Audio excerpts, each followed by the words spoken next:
ایک بات جو آزمائش میں، تکلیف میں بڑی سمجھنے کے لائق ہے اور اس کے لیے بھی بہت ساری راہیں انسان کی کھلتی ہیں، اس کو بھی اچھے طریقے سے سمجھ لیں۔ کئی دفعہ زندگی میں ایسا ہوتا ہے کہ انسان پر مشکلات آتی ہیں تو وہ کوئی سبب اختیار کرتا ہے، کوئی تدبیر کرتا ہے تو اللہ اس کے لیے آسانی فرما دیتا ہے۔ بیمار ہونے والے نے دوا استعمال کی، مناسب پرہیز کیا، اللہ نے شفا عطا فرما دی۔ کسی جگہ کسی منزل پر سفر کرنے والے کسی شخص نے گاڑی حاصل کر لی، صحیح رستے کا آغاز کیا اور وقت پر سفر شروع کیا تو اس کی منزل آ گئی۔ بہت سارے انسان کو دنیا میں مشکلات کا سامنا ہوتا ہے، وہ اس کے لیے جب تیاری کرتا ہے، اسباب اختیار کرتا ہے، کوشش کرتا ہے دنیاوی طور پر، تو کہیں نہ کہیں اس کے لیے راستہ بن جاتا ہے، وہ نکل جاتا ہے۔ لیکن کبھی کبھی زندگی میں ایسا بھی ہوتا ہے کہ چاروں جانب اندھیرا نظر آنا شروع ہو جاتا ہے، وہ محسوس ہوتا ہے کہ نکلنے کے راستے سارے مسدود ہوتے چلے جا رہے ہیں۔ یوں لگتا ہے کہ مشرق سے لے کر مغرب اور شمال سے لے کر جنوب تک شاید کوئی راستہ ایسا ہے ہی نہیں جو اس مشکل سے نکال سکے۔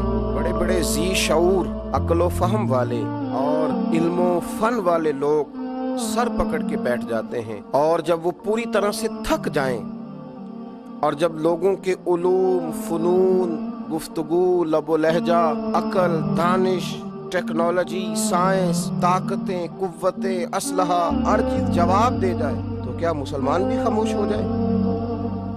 جب سب علم و فضل والے ہتھیار پھینک دیں اس وقت پھر کیا رستہ اختیار کیا جائے کہ رستہ بن جائے، آسانی ہو جائے، منزل کی طرف بڑھنے کے لیے سواری کا بندوبست ہو جائے؟ تو میرے رب کریم نے وہاں بھی اپنے بندوں کو مایوس نہیں فرمایا، بلکہ اللہ کریم نے فرمایا وَمَن يَتَّقِ اللَّهَ يَجْعَل لَّهُ مَخْرَجًا۔ سورہ طلاق کو دیکھیے گا، فرمایا جو اللہ سے ڈرتا ہے اللہ اس کے لیے نجات کا رستہ پیدا فرما دیتا ہے، اللہ ہر مشکل سے نکلنے کے لیے اسے رستہ عطا کرے گا۔ اب جب سارے رستے مسدود ہو جائیں گے تو پھر مسلمان کون سا رستہ اختیار کرے گا؟ وہ استغفار کا رستہ اور توبہ کا رستہ، وہ اللہ کی بارگاہ میں حاضری کا رستہ ہے۔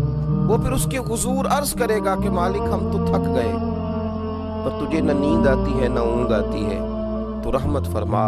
پھر لوگ استغفار کریں گے، پھر اس کی بارگاہ میں حاضری دیں گے، پھر اس کو منائیں گے، اور جب استغفار کا رستہ اختیار کیا جائے گا تو رب فرماتا ہے یجعل لہ مخرجا، میں ہر مشکل سے نکلنے کا رستہ عطا کروں گا، ویرزقہ من حیث لا یحتسب، اور تمہیں وہاں سے روزی دوں گا کہ تمہارا گمان بھی نہیں ہوگا، تم نے سوچا بھی نہیں ہوگا۔ حضرت ابن عباس رضی اللہ تعالیٰ عنہ بیان فرماتے ہیں کہ نبی پاک صلی اللہ علیہ وسلم نے فرمایا جس نے استغفار کو لازم پکڑ لیا، جس نے اپنے اوپر لاگو کر لیا کہ مجھے اب استغفار کرنا ہے، مجھے اپنے رب سے بخشش مانگنی ہے، جس نے استغفار کو لازم پکڑ لیا، جو اب سارے رستے چھوڑ کے استغفار کے رستے پہ چل پڑا، تو مسند امام احمد بن حنبل میں یہ حدیث موجود ہے، فرمایا جس نے استغفار کا رستہ اختیار کیا اللہ تبارک و تعالی اس کو 3 نعمتیں عطا فرمائے گا۔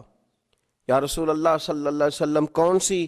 تو حضور نے فرمایا اللہ ہر فکر سے کشادگی پیدا کر دے گا، اس کی جو بہت ساری فکریں ہوں گی، سوچیں ہوں گی، ان سوچوں کو کھول دے گا، اس کے لیے آسانیاں پیدا کر دے گا۔ اس کا یہ معنی بھی کریں کہ اللہ ایسے رستے بنائے گا، ایسے رستے اسے سجھائے گا، اس کے ذہن میں ایسی چیزیں لائے گا جس سے اس مشکل سے نکلنے کے لیے اس کے لیے رستہ بن جائے گا۔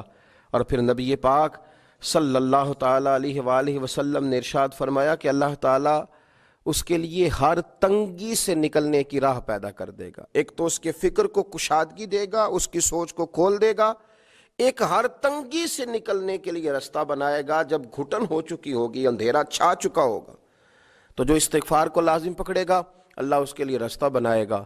اور تیسرا میرے پیارے حبیب علیہ السلام نے فرمایا رب وہاں سے رزق دے گا کہ کبھی اس نے سوچا بھی نہیں ہوگا۔ تو جو استغفار کو لازم پکڑے اس کی اللہ فکر کو کشادہ کر دے گا، اللہ تنگی سے نکلنے کا راستہ بنا دے گا، تو اللہ تبارک و تعالیٰ اس کے لیے وہاں سے رزق کا بندوبست کرے گا جہاں سے اس نے کبھی سوچا بھی نہیں ہوگا، واپس لوٹا جائے، استغفار کا راستہ اختیار کیا جائے۔ میں گزارش کروں گا امت مسلمہ سے کہ صبح کی نماز کے بعد بھی کثرت استغفار ہو، رات کو بھی کثرت سے استغفار ہو، اپنے رب سے معافی چاہی جائے۔